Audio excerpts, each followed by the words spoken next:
Konti lang pala sila.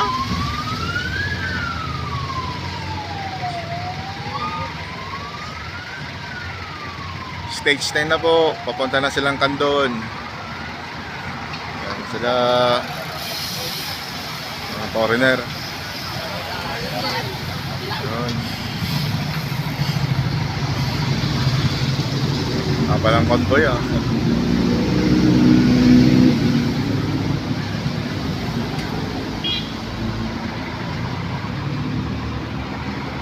Mas maganda, mas masaya pag sa finish line eh.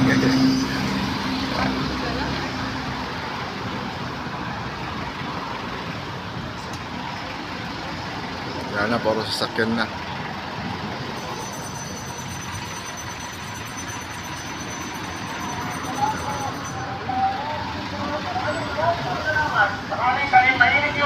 Maraming salamat.